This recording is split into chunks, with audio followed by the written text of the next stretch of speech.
So we are going to be taking a look at Hatch this month. Now, Hatch has been around for a little bit. Uh, so it's hit 1.0 at this point. It's on 112. And Hatch is the next generation of Python project management. It is under the purview now of the Python Packaging Authority officially, and it is an encapsulation of the Python community's best practices. That is probably the best way that I can describe why you would want to use this library over something else. Um, if you have used any kind of package management system before in Python, it has most likely been Poetry. We have looked at that in the past. A lot of this is going to look very similar, but there are some very specific design choices or I guess, design choice differences between the two. Um, Poetry has the first mover advantage because it came out for quite a while beforehand. We were looking at Poetry back in 2022 or even late 2021, I think. Um, but since then, the pyproject.toml file has gained much more wide adoption and was finalized, or not necessarily finalized, but uh, went through the process of standardization, which Hatch follows better than Poetry does. Poetry has its own syntax blocks for things like dependencies and option and things of that nature, which are not standard operating procedure for PyProject.toml. So the first thing that I will say that's similar about Poetry when it comes to Hatch is Poetry and Hatch want to live outside of the Python ecosystem. So when we are working on a Python project or we have a Python environment, we are probably using venv and pip, or you could be using something like Anaconda or some other environment manager, but we've all probably used pip before. Now, you can install Hatch via pip. It is not how they recommend it, recommend you installing it. And just to double check here, yes, you can install Hatch via pip, and there are some reasons why you might want to do this. First and foremost, it's the easiest way to get it into a CI/CD system where Hatch is not managing your Python environment. However, because Hatch does manage your Python environment, and I don't just mean your development environment, I also mean the versions of Python itself, similar to how Anaconda does it, which means that the best way to install Hatch, and Poetry for that matter, are standalone. Hatch has a nice installer. I'm on a Mac here, so it has a GUI installer. It's all approved. There's no untrusted publisher warning or anything. Same thing over on here on Windows. Of course, you also have other avenues like the standalone binaries. If you're comfortable with Homebrew, you can even get it via Conda, so on and so forth. What that ends up doing is it gives you a an executable on your system that lives in your terminal here outside of any Python environment that we can use anywhere.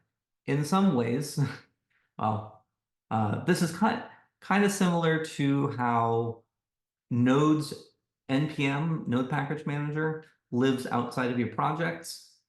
Same idea here. And in fact, if you've ever gone through and created a new Python project, maybe you create a folder and in I'm going to say older times, so like only a couple of years ago, really, um, you might start off with your Python file or your source, and then create a requirements.txt file. Nowadays, you start that off, and rather than requirements.txt, you would create a pyproject.toml.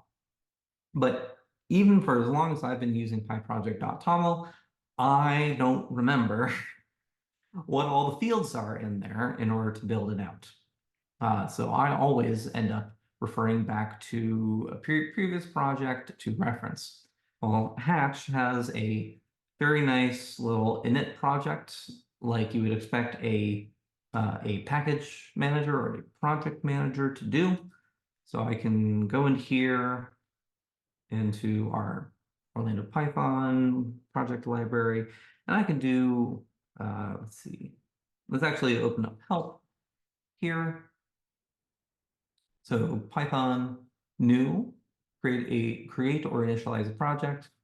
And you can see some of the other commands in here. So things like clean, manage dependencies, environment management, formatting, here like managing things about Python, testing, etc. So we can do patch new, can check it here as well. So it just wants a name, and optionally in a location. Initialize an existing project. So we're going to run init and let's do it. Let's just call it hatch example. Hatch new, and my problem there was putting up the init in there actually because we thought it was already there. We do example, and now we have a much bigger output here. So we're creating the file first. Once the project has been created, now we can look into our pyproject.toml and create the environments. There's something really cool that Hatch does automatically for you, which is you shouldn't think about your projects as having a singular environment. You can Hatch is able to do a thing where you have your primary development environment, but then you can also have sub-environments based on the task that it is executing. For example, pipe checking can have its own environment. Your tests can have its own environment.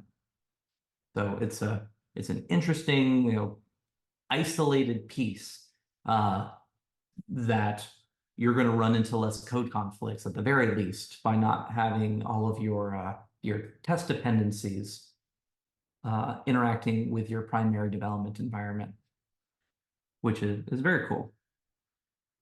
So I'm going to go ahead and open up and we are now in our code environment here. Resize the window a little bit. So we can see it gave us a source directory, a test directory, initialized us with a license, as well as a pyproject.toml.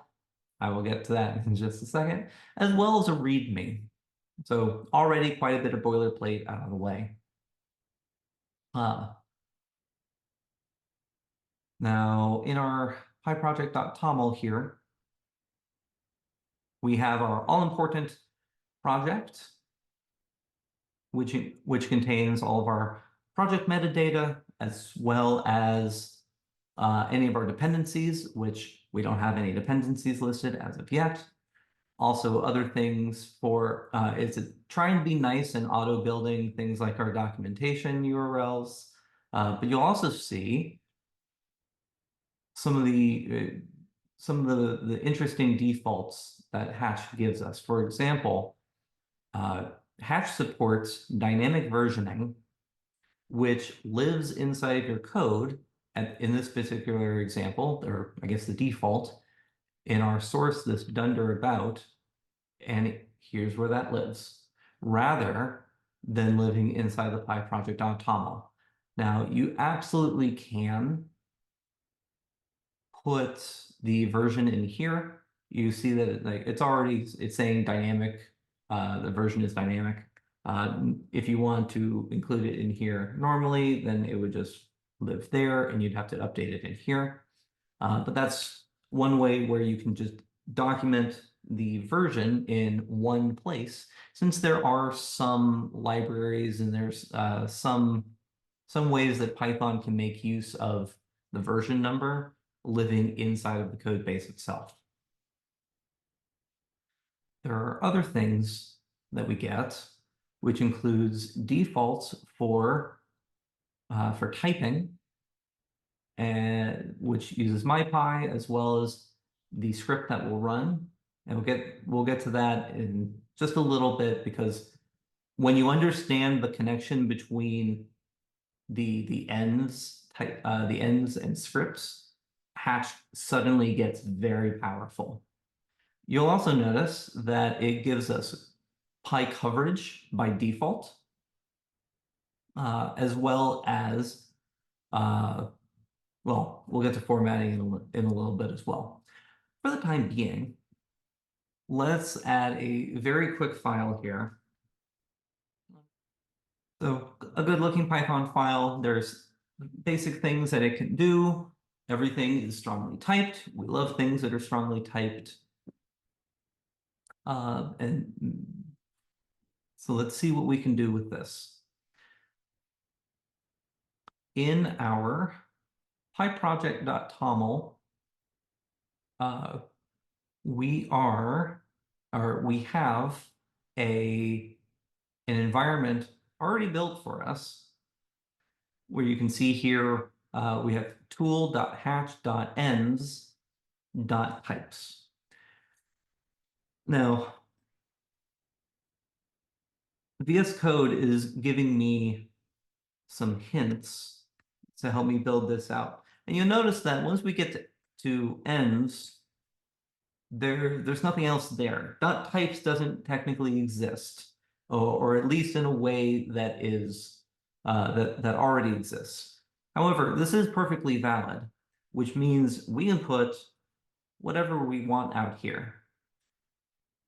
And what this ends up looking like in practice, if I go ahead and save this and open, is in order to run our Python here, if I wanted to run MyPy, I would need MyPy installed. I need to do pip install MyPy, sure. And then to run this, I'd run this like MyPy source. And then we'd go through all the different Python files, and then would type check to see if everything was typed the way that it said it was going to be. However, Hatch does environment management for us. So that's where this name comes in. I can do hatch run types, but we're not done yet. Now we come down to the scripts tag. So again, types doesn't exist, it's just a name. Now .scripts does exist. This is where we can specify the different commands that we want Hatch to be able to run. So I can do hatch run types, check.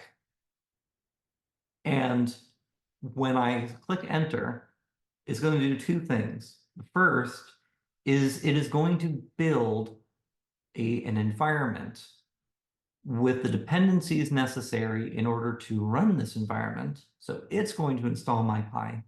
And then once the environment has been checked, it is then going to run MyPy on our example here. So I click enter, creating environment, installing.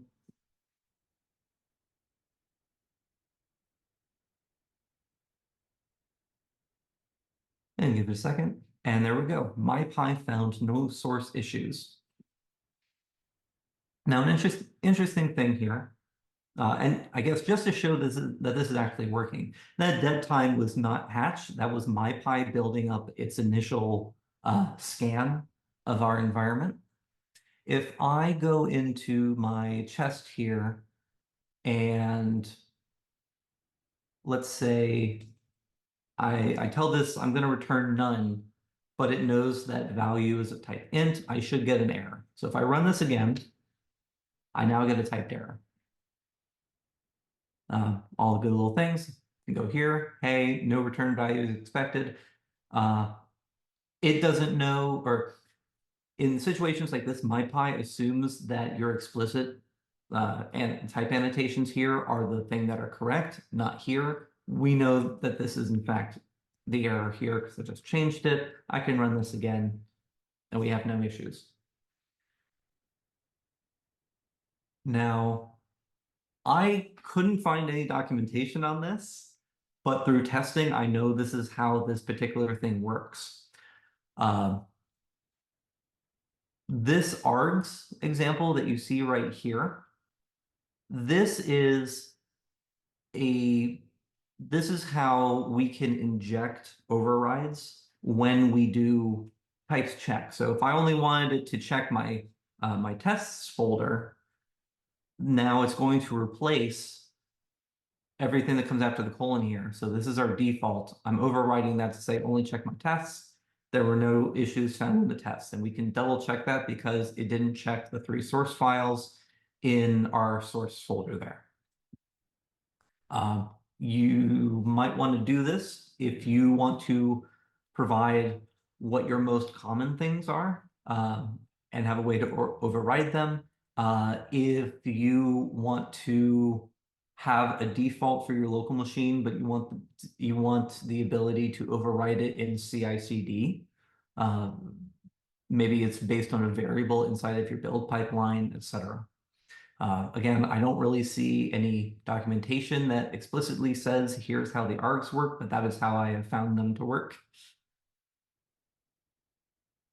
And so now you can see just how powerful this can get. We can add more things down here that will run in the same environment.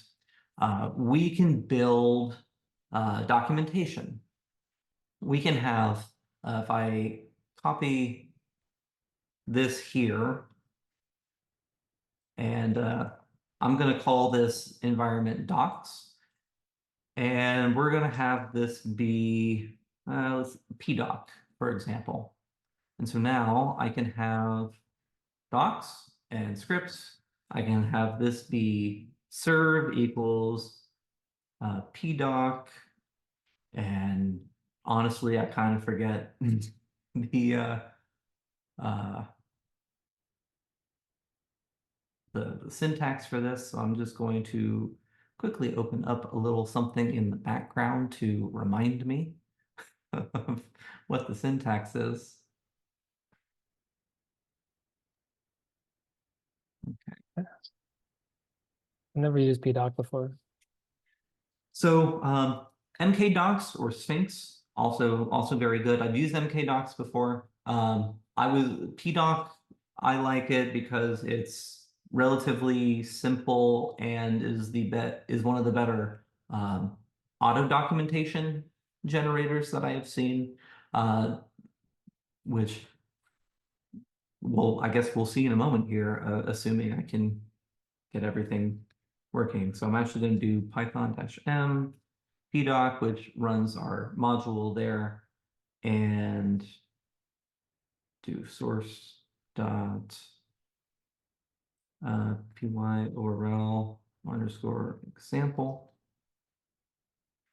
And I think I think that's everything I need to do here for the default. So I'm going to go ahead and save that. And we can run, now we can do docs colon serve. It's installing the dependencies. And I'm going to switch this over to the web browser it just opened up. So just with what it has, it has built out a documentation for us with our chest example. And you can see that it's pulled in everything from the doc strings and the types that we created. And this runs in this runs in a separate sub-environment from MyPy. So if we tried running MyPy from our docs environment, it would fail because it doesn't see what MyPy is. This is also true for tests and other things. What I'd like to do is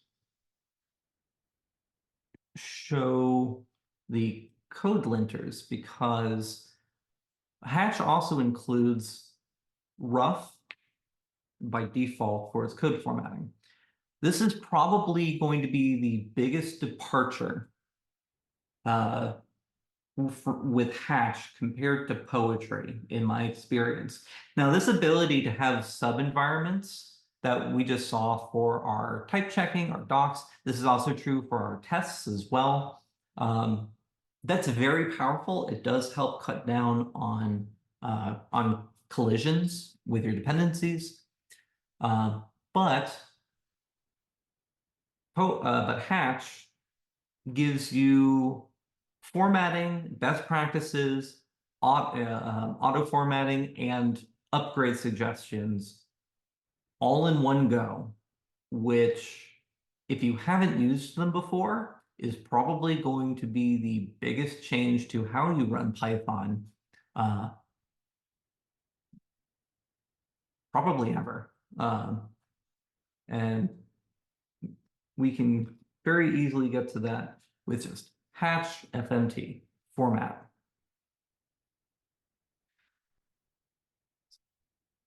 And it's already done. Now, if you've ever used Pylint before, Pylint, this is basically Pylint, but it's in rough. If you've, I used to use Pylint and I switched to rough. Rough, since it is written in Rust, is incredibly fast. So fast, in fact, that a couple of months ago they had to add in a message saying that no changes were needed because it didn't, if it didn't find an error, it just didn't print anything out, and people thought that something had failed. And so now it just works. So what Hatch did under the hood is it formatted your code for you, almost black style and almost rough style. They're basically the same, but there were small changes. It's a little, Hatch, in my experience, is a little more permissive than both black and rough, especially in terms of line length. And that's probably fine. It still ends up looking cleaner.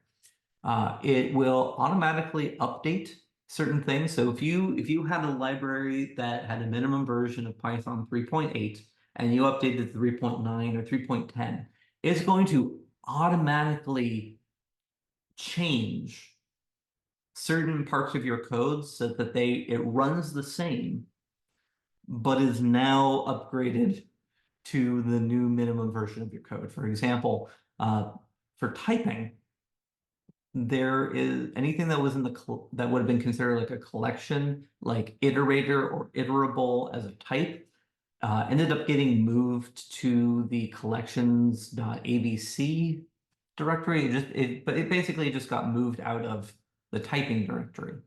And when I recently updated a library and upgraded its minimum version, the first time I ran format, it automatically updated the import location because it knew what to do with that.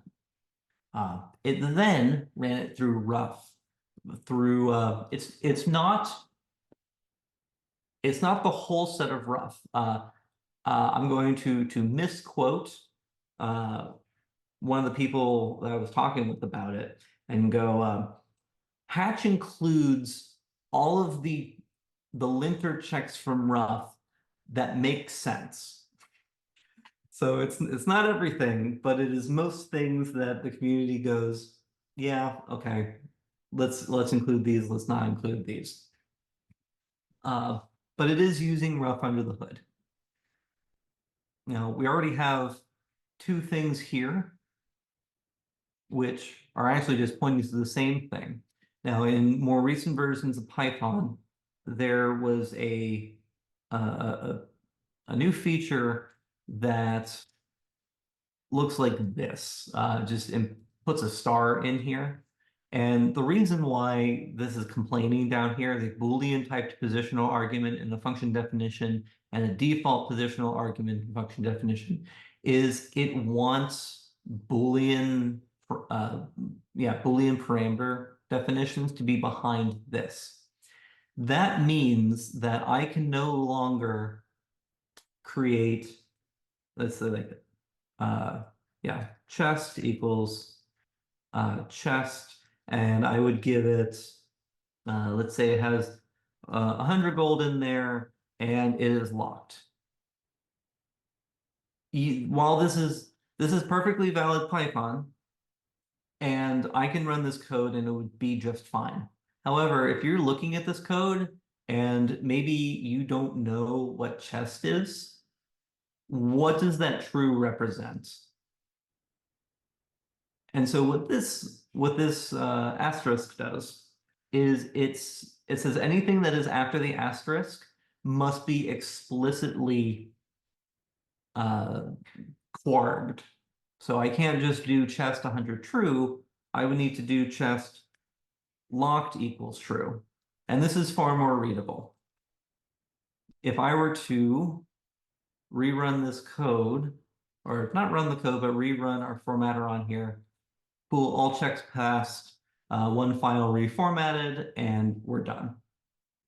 So that is all of the linting in one place inside of Hatch. Quarged. Yep, that's that. Yeah. And so one of the side effects you will find when using Hatch is a lot of your code suddenly becomes either faster or easier to read or easier to use in the long run, as it should be. Uh, now, there are a lot of other things that we can go over here. I know I do want to quickly make a test. And I know that we haven't talked about dependencies at all with this. But what I could do is rather than continuing to build out this library here, I can switch it over to a library that I have long maintained and featured in this meetup that I have recently migrated from poetry to Hatch. I think that would be a much better source of discussion. So I'm going to move it over to that window. And we can see some of the same things. So starting with the build system, this is our project. I don't use dynamic versioning. I just use static versioning inside of here. But we have our minimum required Python, everything that we saw there. Here are the dependencies, and I actually recently updated to a different dependency checker. So I have all these lovely bubbles telling me if I am up to date or not. Documentation, so on and so forth. This one actually builds and publishes the project. Here's how you specify some optional dependencies. Yeah, these are not Hatch specific. These are just the the defaults for PyProject.toml. This is actually something that I mentioned before, dependencies and also the optional dependencies. This format is different from poetry. Poetry has this in its own tool.poetry.optional dependencies section. And that's part of that first, or I guess second mover advantage. Poetry was still being, to my knowledge, poetry was still being worked on before the Pi project PEP was being finalized. So they're a little more opinionated because they were first. Hatch still doesn't or Python doesn't have a lock file yet. Like Python pip doesn't have a lock file, therefore Hatch doesn't have a lock file yet. That's one reason why you might want to stay on Poetry. However, the maintainers of Hatch have said that as soon as pip's lock file format is finalized, Hatch will have it immediately because it will just be using pip's lock file system. That's the beautiful thing about Hatch. It's just built on top of Python, the Python community's best practices. Uh, here are the types. By default, this was also true in the default library, but by default, it has MyPy checking both your library and your test suite, which I haven't actually done before, but you will need to make sure that you install anything that you need to into your typing dependencies. that are required in your test dependencies, at least as far as typing is concerned. Here's pdoc as well, that we just looked at. I was referring to this. There's a lot more stuff going on in here, but it's really just putting down some static information that makes the documentation look pretty nice. Let's see, we got coverage. And of course, we also, because we're using MyPy, we're using Rough, all of these libraries still use pyproject.toml. So rather than just having, oh, I'm going to install MyPy here and that's the end of it. No, like all of your configuration can still live inside of your pyproject.toml. You're not giving that up. Hatch is just adding additional functionality to it like any good project manager should. Now, our test suite does give us coverage out of the box. So while I'm talking about that, I'm going to have test suite running. So hatch run, or was it hatch run test? Or no, it was just hatch test. So I can get that up and running. And look at this, like any good library, we have tons of tests. While that is running, I know in here there is, okay, here we go. This is the only weird thing that's a little bit different because test is a higher order function. You saw that it failed when I did hash run test, and it's just hash test. This is the only different thing. It's still an environment, but it's hatch hyphen test. And it doesn't have a script just because Hatch is managing that for you. Hatch gives you code coverage by default, so you can see all the places line by line. If you haven't used code coverage before, it's fantastic. It gives you a file by file and line by line detail on all the lines that were not run during your test suite. And so you can see here I have a bunch of files at 100%, so on and so forth. And total test coverage, the test suite currently covers 91.25%. And I have in here somewhere that I need to have a minimum of 89% in order for the test to be considered passing. So if I were to add a giant new module, my test would actually fail, not because my test actually failed, but because a certain percentage of it was not covered. So tool coverage report fail under 89%. Other general things like incrementing the version. So if I wanted a new minor version, something like that, oh, cannot be. I actually did not know that before, so it can't do it unless it's a dynamic variable. I'm gonna have to update that. Yeah. A bunch of other things we saw in the previous example that it tried auto creating our URLs for us as well as our author. That's because by default, it's looking at what user you are logged into through Git, basically. If you didn't know, whenever you make a commit, it attaches your name and your email to each commit. That's specified before you ever make a Git commit. And we have this lovely little Git blame down here. So you know exactly who to blame whenever, like when you have a line over someone else. And it pulls that in there. If you want to go ahead and update that, there is, let's see, I think it's hatch.config, perhaps. Let me double check that. Yes.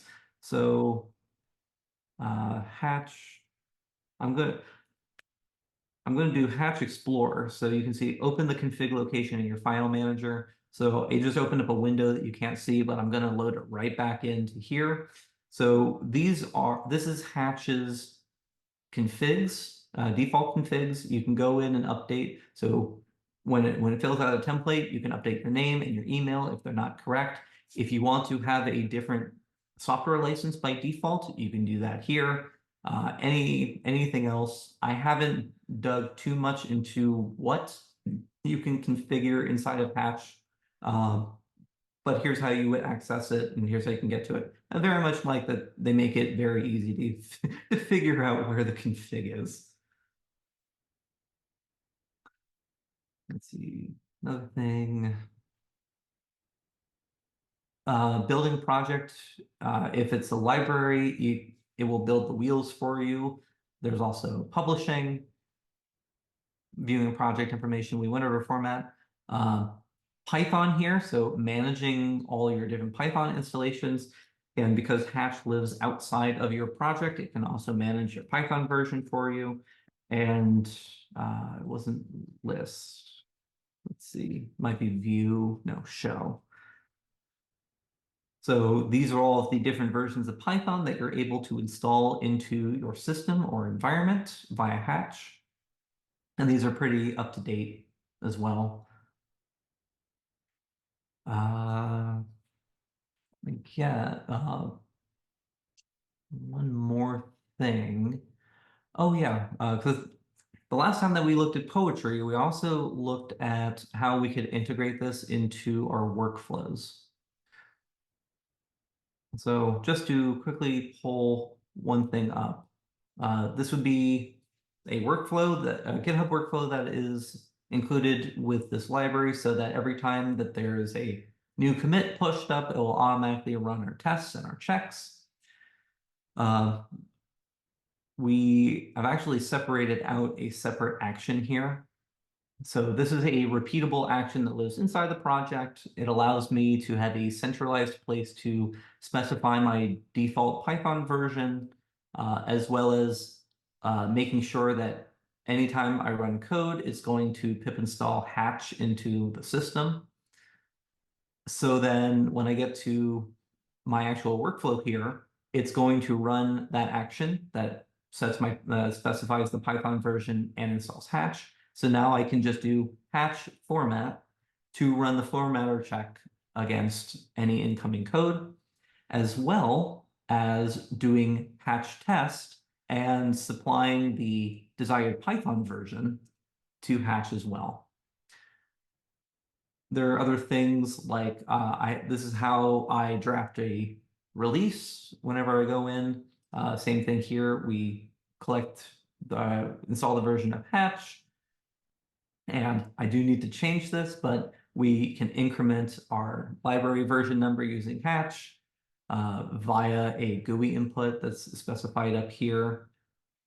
And then don't need to worry about the rest of it. This is actually creating the release via the actions. And we actually do a release for this library when we go to publish a release. Same thing. We're going to load our Hatch library environment. We're going to use Hatch to build our dependency. We're also going to use it to do Hatch run docs build. That was briefly shown in the previous one. And then GitHub takes care of the rest of it for us. Although you can publish the PyPI directly using Hatch as well. It's not the recommended way to do it currently via GitHub Actions, but if you're pushing locally from your computer, and or if you are pushing into a different package index, maybe it's one that's at your company, maybe I work at Disney, we have an internal Python package index. I'd be able to push stuff up to there using Hatch as well.